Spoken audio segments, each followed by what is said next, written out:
जाहिद मकसूद साहब, मियां असगर सलीमी और इसके साथ साथ हमारा साथ दे रहे हैं सलीम खालिक साहब भी और मोहम्मद समी हमारे साथ हमारे शो में आज मौजूद हैं। फॉर्मर क्रिकेटर, उनको वेलकम कहेंगे स्पोर्ट्स वर्ल्ड में और सबसे पहले उनको वेलकम भी करते हैं और इन्हीं से आज स्पोर्ट्स वर्ल्ड का आगाज़ भी करते हैं। अस्सलाम वालेकुम मोहम्मद समी साहब, बहुत शुक्रिया आपके वक्त का। उम्मीद करती हूँ आप ठीक होंगे। जी वालेकुम अस्सलाम, बहुत बहुत शुक्रिया आपका कि आपने शो में बुलाया। सर, सबसे पहले अगर हम बात करते हैं रावलपिंडी और पेशावर ज़ल्मी के मैच के, एक अच्छा टोटल सेट किया है रावलपिंडीज़ ने। एक टीम थी पीएसएल में, उनका ये पहला मैच था और उन्होंने बड़ी अनएक्सपेक्टेड परफॉर्मेंस दिया। एक टोटल अच्छा है 200 प्लस का वो बनाया है। पेशावर ज़ल्मी से क्या एक्सपेक्ट कर रहे हैं? उनकी एक विकेट जो है वो गिर चुकी है 78 रन पे। बाबर आजम जो है वो आउट हो गए हैं। जी हाँ, एक्सपेक्टेशन बहुत हाई है और मैं हर वक्त कहूँगा कि जिस तरह से ग्राउंड मैन ने आज का विकेट प्रोड्यूस किया है, कि पता चल रहा है कि बॉल बहुत अच्छी बल्ले पे आ रही है।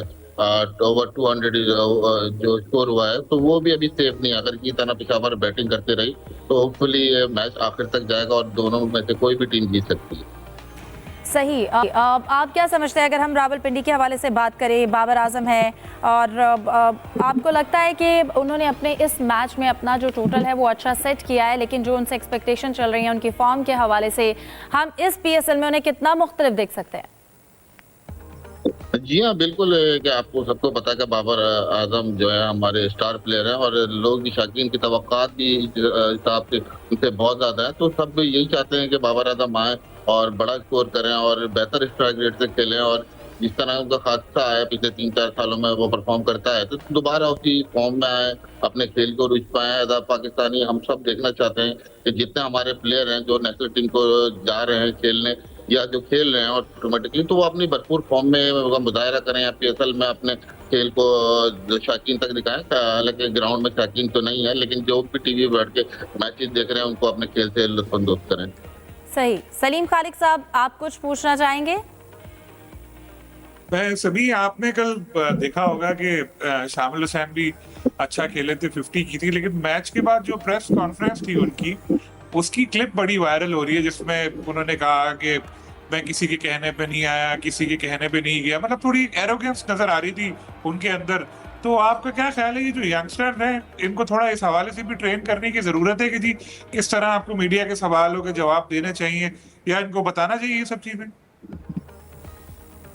बिल्कुल सलीम, आप सही कह रहे हैं कि गाइडेंस बहुत ज्यादा जरूरी है यंगस्टर के लिए भी। लेकिन इस हवाले से अगर आप देखें कि बात उन्होंने ठीक है जिस अंदाज में की, उससे बेहतर अंदाज में वो कर सकते थे, लेकिन ऐसा जो प्लेयर का राइट होता है कि वो अपनी टेक्निक पे किस तरह काम करते हैं, कितना कंफर्टेबल है। क्योंकि ये देखें, ओवरनाइट आप एकदम टेक्निक नहीं चेंज कर सकते किसी की वजह से कि आपने तनकीद की है तो ओवरनाइट आप अपनी टेक्निक चेंज करें। तो मेरा यही ख्याल है कि प्लेयर को जो है ना वो एम्पावरमेंट देनी चाहिए, उसको अपना पूरा गेम का आइडिया होना चाहिए और वो डिसीजन भी उसी को खुद करने चाहिए, ताकि वो फ्यूचर में जो इसके कॉन्सिक्वेंसेस है वो भी इस चीजों पर आए।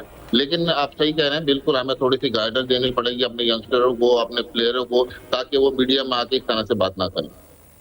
सही। मोहम्मद समी साहब, अभी आज के मैच में ही हम बात करते हैं। अगर हम ज़ल्मी के अगेंस्ट हम बात करें, अगर वो मिडिल ओवर में थोड़ा सा हमें लगता है कि एक्सपोज हो जाते हैं या उनका मिडिल ऑर्डर कोलैप्स कर जाता है, आपको लगता है कि जो रावलपिंडीज़ के अगर हम स्पिनर्स की बात करें, उनके एग्जीक्यूशन देखें तो वो इस वक्त थोड़ा सा ज़ल्मी को टफ टाइम दे सकते हैं डेथ ओवर्स में? जी हाँ, बिल्कुल आप सही कह रही हैं, थोड़ा टफ टाइम जरूर दे सकते हैं। लेकिन आज जिस तरह मैंने बताया कि विकेट बहुत ही जबरदस्त है, तो होपफुली ये मैच एंड तक जाएगा और शौकीन भी यही देखना चाहते हैं कि हाई स्कोरिंग गेम हो और थोड़ा क्लोज गेम हो। जिस तरह से आपने देखा कि कल भी थोड़ा वन साइडेड गेम है, उस तरह ना हो, मैच आखिर तक जाए, लास्ट बॉल तक जाए और जो भी बेहतर टीम खेले वो जीते। तो मेरे ख्याल से कि आज जो आप देखे जाएगा तो पिछले 2 मैचों से छोड़ के आज जो है वो हाई स्कोरिंग गेम गया है और दोनों टीमें बहुत ही अच्छा अभी तक मुकाबले में दोनों टीमें। सही। जाहिद साहब, मैं आपकी जानिब आती हूँ, कहिएगा अभी आज अगर हम इसी मैच के हवाले से हम बात करें, आपको लगता है कि एक ओपनिंग स्कोर की अगर हम बात करें पावर प्ले के लिए, तो उन्होंने 70 रन जो हैं वो 6 ओवर्स में बनाए थे। इस वक्त पेशावर ज़ल्मी ने एक अच्छा टेम्पो बाबर आजम की तरफ से भी मिला, लेकिन ये टेम्पो आपको लगता है मेंटेन कर सकती हैं और ये जो स्कोर है आपको लगता है कि इसको चेज़ किया जा सकता है? देखें अफजा, जब टॉस हुआ था तो दोनों कप्तानों का ये कहना था कि ये बैटिंग पिच दिखाई देती है, बल्कि बैटिंग पैराडाइज दिखाई देती है। मोहम्मद रिजवान ने, उनका पहला मैच है क्योंकि रावलपिंडीज़ का, और मोहम्मद रिजवान पिछले आपको याद होगा कि काफ़ी सीज़न में उन्होंने मुल्तान सुल्तान्स की कप्तानी की थी और टॉस जीतकर उन्होंने पहले बैटिंग का फैसला किया और दोनों ओपनर्स बहुत ही अच्छा खेले। ख़ास तौर पर यासर खान की तारीफ़ करनी पड़ेगी, बिल्कुल यंग हैं, 23-24 साल ग़ालिबन उनकी एज है। 83 रन्स की उन्होंने इनिंग्स के लिए भरपूर साथ दिया कप्तान ने, रिजवान ने उनका, और 125 पर उनकी पहली विकेट गिरी थी और उन्होंने एक बड़ा स्कोर किया। इसके बाद जो है 214 रन उन्होंने बना डाले हैं।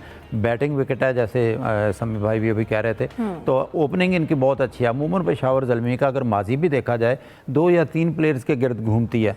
पहले मोहम्मद हारिस हैं, बाबर हैं और जेम्स वेंस होते थे इस टीम में, लेकिन अब वो तो खैर नहीं है, लेकिन इनके पीछे शायद ब्रेसवेल इनकी टीम में है या जो भी हैं। लेकिन पता चलता है जैसे कल जैसे मैच था कोयटा ग्लैडिएटर्स वाला, एक मौके पे कोयटा जीती हुई थी, लेकिन जब कोलैप्स होती है टीम तो 1 या 2 विकेटें गिरती हैं और फिर पूरी टीम जो है वो संभल नहीं पाती। तो अभी तो देखना होगा कि मज़ीद ओवर्स आगे बढ़ते हैं तो ज़ल्मी जो है कैसे, लेकिन एक अच्छा स्टार्ट ज़रूर देने में आज बाबर और हारिस जो है कामयाब हुए हैं। हारिस के बारे में जो कहा जाता है कि जायद साहब विकेट भी गिर चुकी है इस वक्त, तो 2 विकेटें या 3 विकेटें गिरने के बाद फिर पता चलेगा कि एक बड़ा स्कोर का प्रेशर क्या होता है और किस हद तक मिडिल आर्डर बैटिंग जो है वो पेशावर ज़ल्मी की वो बर्दाश्त करती है, क्योंकि बॉलिंग लाइन अच्छी है, काफ़ी बेहतर है बॉलिंग साइड अगर देखी जाए मोहम्मद रिजवान की टीम की। सही। अभी तक मियां असगर सलीमी साहब आप बताइए, अभी तक स्कोर जो है वो अच्छा जा रहा है, 96 रन्स बना लिए हैं, 2 खिलाड़ी आउट हुए हैं, 10 ओवर्स कंप्लीट हो चुके हैं। कुशल मेंडिस इस वक्त क्रीज पर मौजूद है, मोहम्मद हारिस 47 रन्स बनाकर आउट हुए हैं। आपको लगता है कि इस वक्त रावलपिंडी जो इनका एक टेम्पो सेट हो गया था ज़ल्मी का, उसको ब्रेक करने में कामयाब हुई है? जी बिल्कुल, आपने बिल्कुल सही कहा है। और आपको ये बताऊं कि अभी तक जो पाकिस्तान सुपर लीग के 2 मैचेस हुए हैं और दोनों मैचेस में जो पहले बैटिंग करने वाली टीम है उसने फतह हासिल की है। और जिस तरीके से अभी जाहिद साहब ने भी कहा है कि 125 रन का स्टार्ट यासर खान, जिस तरीके से 6 छक्के उन्होंने लगाए हैं और बड़ा उन्होंने दिखाया है कि बेहतरीन उन्होंने अपना ओपनिंग भी की, उनके साथ जो है कप्तान है उन्होंने भी रिजवान बड़ी ज़बरदस्त बैटिंग की है।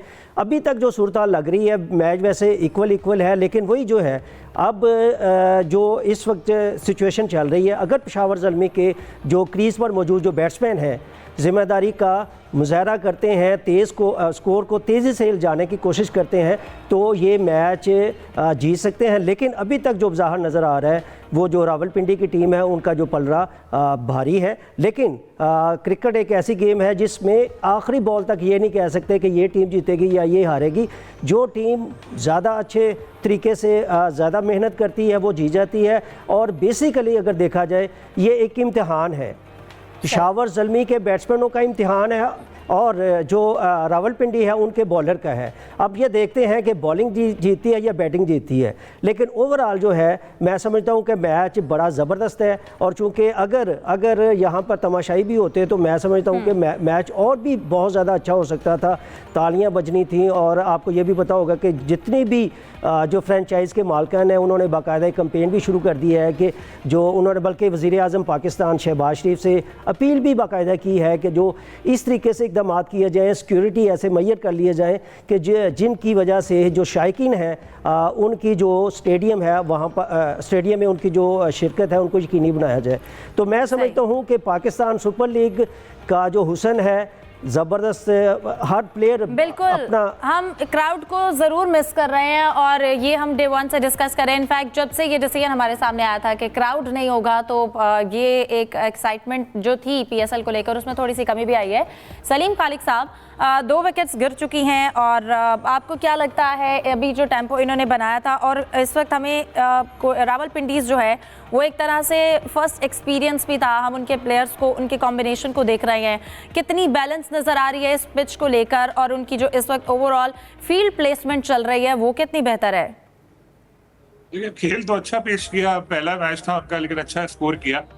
लेकिन ज़ल्मी की भी हम देखें तो ओपनिंग उनकी अच्छी हो गई और मुझे खुशी इस बात की है कि बाबर आजम अपने दिफाई हॉल से निकलने की कोशिश कर रहे हैं। हमने कल या परसों बात की थी, मैंने यही कहा था कि बाबर यहाँ पर एक मुख्तलिफ रूप में नजर आएंगे क्योंकि यहाँ लेस प्रेशर है, यहाँ पे प्रेशर बल्कि उस लेवल का होता ही नहीं जो नेशनल टीम का है।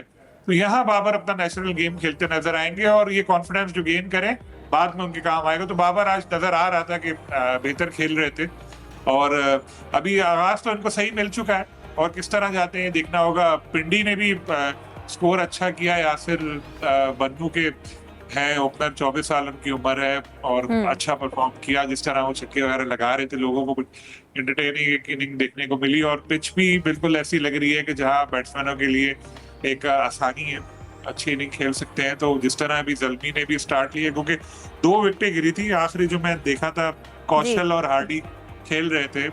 तो अगर ये खेलते रहा इसी तरह से तो ऐसा नहीं है कि हदफ अबूर नहीं हो सकता, क्योंकि यहाँ पर बैट्समैनों के लिए ज्यादा साजगार चल रही है पिच। तो अभी तक देखें क्या होता है, लेकिन मैच मेरे ख्याल में 50-50 ही है। सही। पेशावर ज़ल्मी ने 105 रन बनाए हैं, 2 खिलाड़ी आउट हुए हैं, 11 ओवर कंप्लीट हो चुके हैं। हार्डी और मेंडिस इस वक्त क्रीज पर मौजूद हैं। ये मैच इस वक्त चल रहा है, लेकिन मोहम्मद समी साहब आपकी जानिब आना चाहती हूँ। अगर हम कल रात के मैच के हवाले से बात करें, Karachi Kings versus Quetta Gladiators, क्या कहेंगे? कोयटा हमें एक टाइम पे विनिंग पोजीशन में नज़र आ रही थी, लेकिन फिर वो ये मैच हार गए। इनकी हार में सबसे पहले बड़ी वजह आप क्या देखते हैं? क्या टाइमिंग पे जो बॉलिंग चेंज थी वो नहीं हुई, कैप्टनसी के जो डिसीजन थे वो नज़र नहीं आए, या कराची बहुत आउट क्लास परफॉर्म कर गई? देखिए कि ये जो अगर कोई भी टीम जीतती है तो उसका प्रोसेस होता है, तो इसमें काफी जिस तरह आप कह रहे हैं कि वो हारे तो उसमें काफी डिसीजन उनके अगेंस्ट गए। सबसे पहले तो जो मुझे लगा कि अवेयरनेस नहीं थी। अगर आपके शुरू में 10 ओवर में एक ही आउट हो और अब आप ज्यादा रन कर जाएं तो आपको इजीली चेस कर जाना चाहिए, लेकिन कहीं ना कहीं उन्होंने ट्रिक मिस की, अवेयरनेस की कमी थी। हालांकि आप चेस कब करने जा रहे हो, या तो आप ऑल आउट हो जाओ या फिर ये कि आप चेस करो। तो मेरे ख्याल में दोनों ही काम नहीं हुए, तो कहीं ना कहीं उनका गेम प्लान उनका नहीं था, अवेयरनेस की कमी लगी। और हो सकता है कि पहला मैच था, सीजन का पहला मैच है वो, तो इस तरह से वो नहीं प्रिपेयर हो, लेकिन मेरे ख्याल में कि उनसे गलती बाद में हुई, हालांकि जीत जाना चाहिए था। सही। इसके साथ साथ अगर हम बात करें आप अपने फास्ट बॉलर्स के हवाले से, ओवरऑल टीम्स की अगर हम बात करें, नसीम शाह की बात करें, हसन अली की बात करें, आपको क्या लगता है उनकी, अगर हम स्किल्स की बात करें, उनको ज़्यादा फोकस किस पे होना चाहिए? अपनी जो वेरिएशन है उस पर रखना चाहिए, फिटनेस पर रखना चाहिए, अपना एक जो रिदम है, लाइन और लेंथ है, उसको मेनटेन करने पर उनका ज़्यादा फोकस होना चाहिए? जी हाँ, अभी तक तो 2 मैचेस हुए हैं, उनकी अगर आप विकेट देखें तो वो इतनी ज्यादा फास्ट बॉलर के लिए थोड़ा सा हेल्प थी, लेकिन हल्का सा लो और स्किट हो रहा था। तो क्यों ना थोड़ा सा फास्ट बॉलर को चाहिए कि वेरिएशन पे काम करे, थोड़ा सा अग्रेसिव आए, क्योंकि अभी तक हमने देखा है कि जितने मैचेस हुए हैं फास्ट बॉलर बाद में तो अपना रोल अदा कर रहे हैं, लेकिन नया बॉल पे और जहाँ डेथ ओवर में हमें परेशानी है वहां पे अभी तक हमें वो रोल फास्ट बॉलर देता हुआ कोई नजर नहीं आया। तो ये सब चीजें हैं जिन पर आगे जाके टूर्नामेंट में हमें नजर रखनी है, क्योंकि अभी टूर्नामेंट का स्टार्ट है, अभी तो कुछ टीमों ने अभी तक अपना पहला मैच भी नहीं खेला। तो मेरे ख्याल में ये चीजें हैं जो आगे जाके टूर्नामेंट में डिसाइड करेंगे कि कौन सी टीम कितनी ज्यादा टूर्नामेंट में आगे जाएगी और जीतने की सलाहियत रखती है। बिल्कुल, इस पर भी डिस्कशन करेंगे कि अब तक जिन टीम्स ने खेल पेश कर लिया है उनकी अगर हम बॉलिंग लाइनअप को देखें, उनकी अगर बैट्समैन को देखें, तो कौन सी टीम इस वक्त हमें बैलेंस्ड कॉम्बिनेशन में नजर आ रही है, इस पर डिस्कशन करेंगे एक ब्रेक के बाद। Stay with us.